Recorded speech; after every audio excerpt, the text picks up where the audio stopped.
नमस्कार, आप सभी का स्वागत है यूट्यूब चैनल कुमार फाइनेंस पर।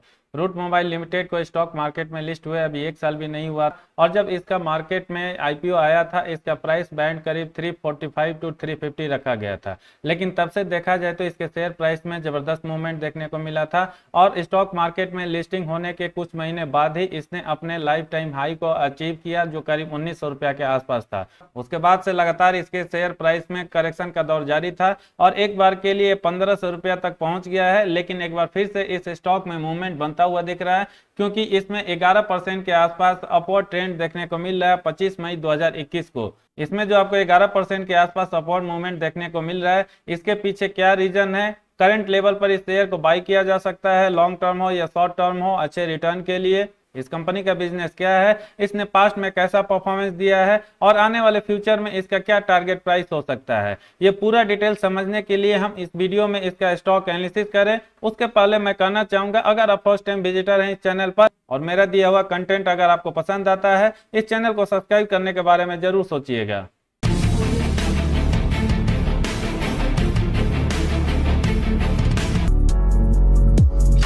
रूट मोबाइल एक इंडियन कंपनी है जो पहले रूटसम्स सॉल्यूशंस लिमिटेड नाम से जानी जाती थी। ये एक cloud communication platform as a service company काम करती है, जिसका हेडक्वार्टर मुंबई इंडिया में है और करंट टाइम में इसका प्रेजेंस देखा जाए अक्रॉस द वर्ल्ड तो फिलहाल ये 15 लोकेशंस में काम करती हुई दिखेगी, जिसमें Asia Pacific, middle east, Africa, Europe और नॉर्थ अमेरिका कुछ ऐसे लोकेशंस हैं जो इस कंपनी के लिए काफी रेवेन्यू जनरेट करते हैं और वहां पर इस कंपनी का बिजनेस काफी अच्छे तरीके से चल रहा है। हाल फिलहाल ही रूट मोबाइल के साथ कुछ अचीवमेंट्स भी जुड़ा है, क्योंकि 2019 में इस कंपनी को फास्टेस्ट ग्रोइंग कंपनीज का दर्जा हासिल हुआ था टेक्नोलॉजी और टेलीकॉम सेक्टर में, जहां पर यह company second top fastest growing Indian companies nominate हुई थी यूनाइटेड किंगडम में। थोड़ा सा हिस्ट्री में जाया जाए तो रूट मोबाइल ने अपने बिजनेस का ऑपरेशन मई 2004 मुंबई में स्टार्ट किया था as a cloud communication platform provider, over the top यानी ओटीटी और मोबाइल नेटवर्क ऑपरेटर्स यानी एमएनओ के लिए। इसके बिजनेस के बारे में और ज्यादा डिटेल में न जाते हुए अगर इस कंपनी का हम प्रोस्पेक्ट देखें, अभी भी इस कंपनी का प्रोस्पेक्ट काफी शानदार बना हुआ है, क्योंकि इस कंपनी का जो बिजनेस है वहां पर एक यूनिकनेस है, बहुत ज्यादा कंपटीशन नहीं है। इसलिए मुझे लगता है इसका बिजनेस जैसे पास्ट में परफॉर्मेंस देते हुए आ रहा है, शायद आने वाले कुछ और सालों में इसका परफॉर्मेंस या तो बेटर होगा या कम से कम उस लेवल को मेंटेन करेगा। इसलिए इसके बिजनेस को अगर फ्यूचर पॉइंट ऑफ व्यू से देखा जाए, अभी भी अच्छा पोटेंशियल दिख रहा है इस कंपनी के लिए। लेकिन पास्ट में इसने कैसा परफॉर्मेंस दिया है, इसका फाइनेंशियल स्टेटमेंट कैसा रहा है, वो देख लेते हैं ताकि हम लोग को आसानी से समझ में आए ये कंपनी फंडामेंटली कितनी स्ट्रांग है और अगर इस स्टॉक को करंट लेवल पर बाई किया जाए तो कितना तक का रिटर्न मिल सकता है। रूट मोबाइल के डिटेल एनालिसिस करने के लिए हम इसका एनुअल रिपोर्ट देखें, उसके पहले इसका क्वार्टरली रिजल्ट देख लेते हैं जो लास्ट क्वार्टर में इस कंपनी ने प्रेजेंट किया था। इसका सेल्स काफी अच्छे तरीके से ग्रो हुआ है, क्योंकि मार्च 2020 क्वार्टर रिजल्ट में इस कंपनी का सेल्स 266 करोड़ था, दिसंबर 2020 में 385 करोड़ था। यहां पर आपको मार्च 2021 में इस कंपनी का सेल्स 362 करोड़ तक पहुंचता हुआ दिख रहा है। यानी अगर ईयर ऑन ईयर बेसिस पर देखा जाए तो इस कंपनी का सेल्स बहुत अच्छे तरीके से बढ़ता है, लेकिन सिक्वेंशियल बेसिस पर यहां पर आपको थोड़ा सा डिटोरिएशन देखने को मिलेगा। ऑपरेटिंग प्रॉफिट में इस कंपनी का परफॉर्मेंस न सिर्फ ईयर ऑन ईयर बेसिस पर अच्छा होता हुआ दिख रहा है, बल्कि सिक्वेंशियल बेसिस पर इसका ऑपरेटिंग प्रॉफिट या तो मेंटेन रहता है या उसमें थोड़ा सा आपको ग्रोथ देखने को मिलेगा। 25 करोड़ एक साल पहले मार्च 2020 के क्वार्टर रिजल्ट में था, दिसंबर 2020 में इसका ऑपरेटिंग प्रॉफिट 45 करोड़ होता है और लेटेस्ट क्वार्टर रिपोर्ट मार्च 2021 के हिसाब से बढ़ के ये 50 करोड़ तक पहुंचा है। ओपीएम का परसेंटेज में भी आपको इंप्रूवमेंट देखने को मिला था, जो एक साल पहले 9% और एक क्वार्टर पहले 12% था, वो बढ़ के अब 14% तक पहुंच गया है। रूट मोबाइल का बेस कितना मजबूत है, इसके लिए अब हम इसका एनुअल रिपोर्ट देख लेते हैं। सबसे पहले यहाँ पर प्रॉफिट एंड लॉस स्टेटमेंट दिया हुआ है, यहाँ पर डेटा अवेलेबल है मार्च 2016 एनुअल रिपोर्ट से लेकर मार्च 2021 तक।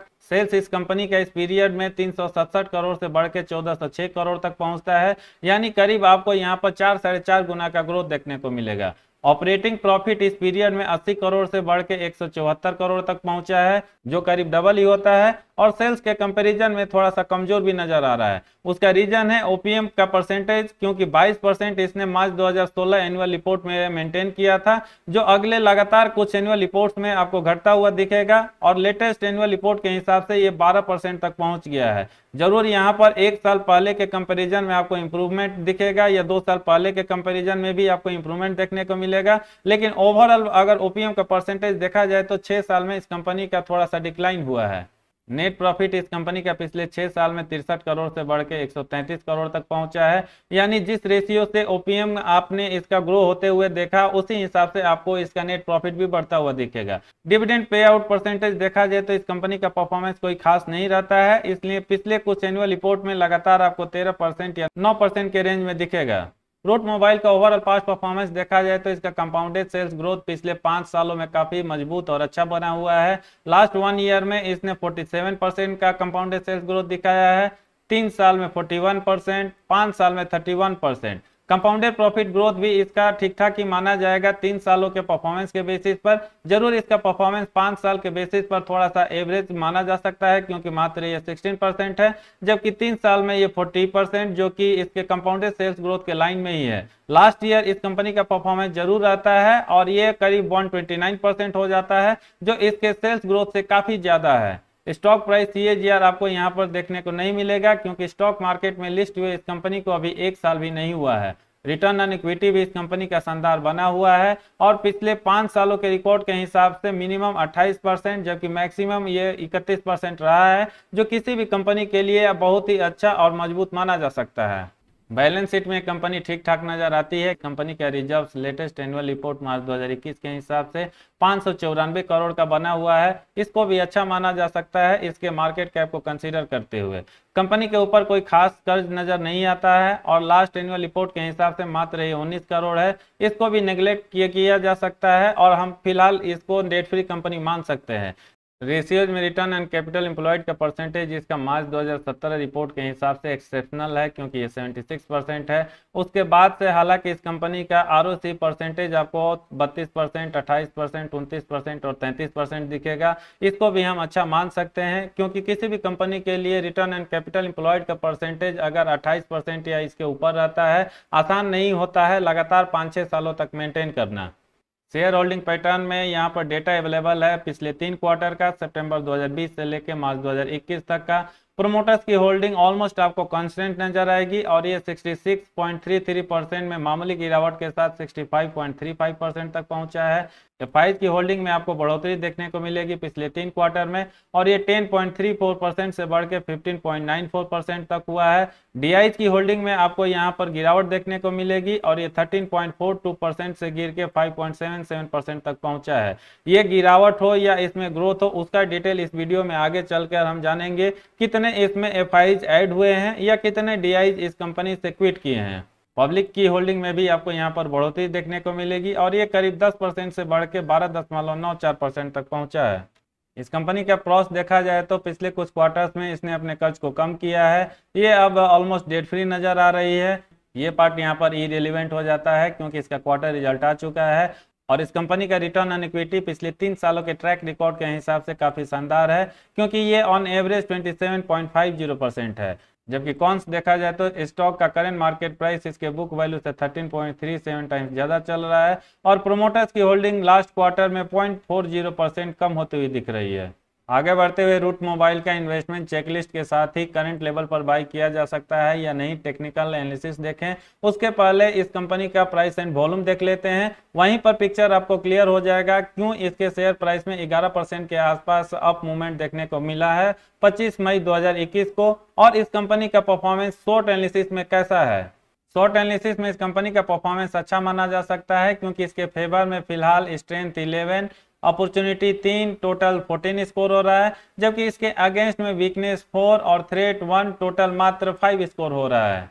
प्राइस एंड वॉल्यूम में इस कंपनी का प्राइस परफॉर्मेंस आपको ठीक ठाक नजर आएगा, क्योंकि पिछले एक सप्ताह में यहाँ पर 8.5% के आसपास अपवर्ड मूवमेंट होता है। 1 महीना में करीब 10%, 3 महीना में जरूर इस कंपनी ने कुछ खास चाल नहीं दिखाया है और ऑलमोस्ट ये फ्लैट रहता है। इसका वॉल्यूम एनालिसिस अगर आप ध्यान से देखें तो आपको आइडिया लग जाएगा क्यों 25 मई 2021 को इसके शेयर प्राइस में करीब 11% के आसपास उछाल देखने को मिला। 1 महीना के ऑन एवरेज डेटा के हिसाब से 4 लाख क्वांटिटी ट्रेड होती हुई दिख रही है एनएसई और बीएसई मिलाकर, और डिलीवरी का परसेंटेज आपको यहाँ पर 29% नजर आएगा। 1 वीक ऑन एवरेज डेटा के हिसाब से भी केवल 5 लाख शेयर ट्रेड होता हुआ दिखेगा और डिलीवरी का परसेंटेज 33% रहता है। एक दिन पहले भी आप देखें तो 4 लाख का क्वांटिटी ट्रेड होता हुआ दिखेगा, जबकि डिलीवरी का परसेंटेज यहाँ पर भी 36% के आसपास बना हुआ है। लेकिन टुडे जो 25 मई 2021 का डेटा है, यहाँ पर अचानक से आपको ट्रेडिंग वॉल्यूम काफी ज्यादा नजर आएगा और ये करीब 50 लाख के आसपास होता है। डिलीवरी का परसेंटेज यहाँ पर अपडेट अभी नहीं है क्योंकि जब मैं वीडियो बना रहा हूँ जस्ट मार्केट क्लोज हुआ है। फिलहाल के लिए बात किया जाए तो अचानक से इसका ट्रेडिंग क्वांटिटी 4 लाख से 50 लाख तक पहुंच जाता है। इसका सीधा सा मतलब है यहाँ पर कोई बल्क या ब्लॉक डील हुई है जिसकी वजह से ये क्वांटिटी इतनी ज्यादा हो गई है। निश्चित ही कोई बड़ा एफआईज या डीआईज ने यहाँ पर ब्लॉक या बल्क डील के माध्यम से इस कंपनी का स्टॉक बाई किया है और जैसे ही ये न्यूज मार्केट में आया इसके शेयर प्राइस में जबरदस्त उछाल देखने को मिला। जैसा कि हमने इसके शेयर होल्डिंग पैटर्न में देखा, डीआईज की होल्डिंग वहां पर कम होती हुई दिखी। उसका रीजन आप यहां पर देख सकते हैं। इंस्टीट्यूशनल होल्डर एनालिसिस में म्यूचुअल फंड स्कीम्स वाली जो कंपनीज होती हैं उनका संख्या 3 के आसपास कम हो जाता है और जो पहले 60 डीआईज इस कंपनी में इन्वेस्टेड थे फिलहाल वो अब 4 हो गए हैं। एफआईज और एफपीआईज का संख्या यहाँ पर बढ़ता हुआ दिखेगा। जो पहले 38 हुआ करते थे 4 यहाँ पर बढ़ते हैं मार्च 2021 क्वार्टर रिजल्ट में और फिलहाल ये बढ़ के 42 तक पहुंच चुके हैं। रूट मोबाइल लिमिटेड के इन्वेस्टमेंट चेकलिस्ट में जो 5 पैरामीटर दिया हुआ है, इंट्रिंसिक वैल्यू आपको रेड जोन में नजर आएगा। डिविडेंड रिटर्न्स डेटा यहाँ पर अपडेट नहीं है, लेकिन ये कंपनी कोई खास डिविडेंड नहीं देती है, इसलिए आने वाले टाइम में ये भी आपको रेड जोन में दिखेगा। बाकी returns versus FD rates, entry point या एसएम जीएसएम का कोई इशू नहीं है। ये तीनों पैरामीटर पर कंपनी खरा उतरती है और ये तीनों आपको ग्रीन सिग्नल देता हुआ दिखेगा। की मैट्रिक्स देखा जाए तो इस कंपनी का पी रेशियो 61.01 है जो काफी ज्यादा है क्योंकि सेक्टर पी 29.80 है। ये कंपनी फिलहाल स्मॉल कैप से बिलोंग करती है और मार्केट कैप इसका 8,718 करोड़ है। फोरकास्ट में यहाँ पर मात्र 4 ही एनालिस्ट ने अपना ओपिनियन शेयर किया है, जिसमें 3 एनालिस्ट का मानना है इस शेयर को बाई किया जा सकता है करंट लेवल पर। ये इन्वेस्टमेंट चेकलिस्ट आपको लॉन्ग टर्म के लिए काम करता हुआ दिखेगा, लेकिन शॉर्ट टर्म हो या मीडियम टर्म हो उसके हिसाब से क्या इस कंपनी के शेयर को करंट लेवल पर बाई किया जा सकता है, उसके लिए कुछ हम इसका टेक्निकल डेटा देख लेते हैं। रूट मोबाइल के टेक्निकल इंडिकेटर आपको स्ट्रॉन्ग बाई का रिकमेंडेशन देता हुआ दिखेगा। यहाँ पर बाई के फेवर में 6, सेल के फेवर में 3 कॉल आ रहा है। न्यूट्रल यहाँ पर कुछ भी नहीं है और समराइज किया जाए तो ये स्ट्रॉन्ग बाई बन रहा है। जबकि मूविंग एवरेज के हिसाब से भी देखा जाए तो यहाँ पर सिंपल मूविंग एवरेज और एक्सपोनेंशियल मूविंग एवरेज दिया हुआ है। पीरियड यहाँ पर आपको 5 MA से लेके 200 MA तक दिखेगा और हर तरफ केवल आपको बाई का ही कॉल दिखेगा। समराइज करके समझने की कोशिश किया जाए तो यहाँ पर आपको बाई के फेवर में 12 कॉल आता है, जबकि सेल के फेवर में स्कोर 0 हो रहा है। यानी लॉन्ग टर्म के साथ ही मीडियम टर्म या शॉर्ट टर्म के लिए आप इस शेयर को बाई करना चाहते हैं, करंट लेवल पर इसको बाई कर सकते हैं और आने वाले टाइम में ये कंपनी आपको अच्छा रिटर्न देती हुई दिखेगी। टारगेट प्राइस की बात किया जाए तो स्टॉक का शॉर्ट टर्म में टारगेट आपको 1850 रुपया के आसपास आता हुआ दिखेगा और अगर आप इसको लॉन्ग टर्म के लिए होल्ड करते हैं यानी कम से कम 1 से 1.5 साल के लिए होल्ड करके चलते हैं, आपको 2300 रुपया के आसपास ये शेयर का प्राइस पहुंचता हुआ दिखेगा। बाकी अगर आप और ज्यादा लॉन्ग टर्म के लिए जाना चाहते हैं, ये प्राइस आपको और इंप्रूव होता हुआ दिखेगा क्योंकि फंडामेंटली ये कंपनी फिलहाल ठीक ठाक नजर आ रही है। पास्ट में इस कंपनी का परफॉर्मेंस अच्छा नजर आ रहा है, चाहे इसका आरओसी हो, आरओई हो, सेल्स हो या प्रॉफिट हो। ये कंपनी यूनिक तरीके से अपना बिजनेस कर रही है, इसलिए इसके बिजनेस पर भी कोई बहुत ज्यादा इंपैक्ट या चैलेंज होता हुआ नहीं दिख रहा है एटलीस्ट आने वाले 2-4 सालों में। इसलिए कंपनी का एक तरह से अपने फील्ड में मोनोपोली शायद बना रहेगा, जिसका इंपैक्ट इसके न सिर्फ प्रॉफिट और सेल्स पर देखने को मिलेगा बल्कि इसके शेयर प्राइस पर भी होता हुआ दिखेगा। इस वीडियो में इतना ही, उम्मीद करता हूं आपको पसंद आया होगा। फिर भी मैं कहना चाहूंगा वीडियो कैसा लगा कमेंट करके जरूर बताएं। पसंद आया तो लाइक का बटन प्रेस करके उनके साथ जरूर शेयर करें जो इस शेयर में इंटरेस्टेड है। पूरा वीडियो देखने के लिए धन्यवाद। जय हिंद।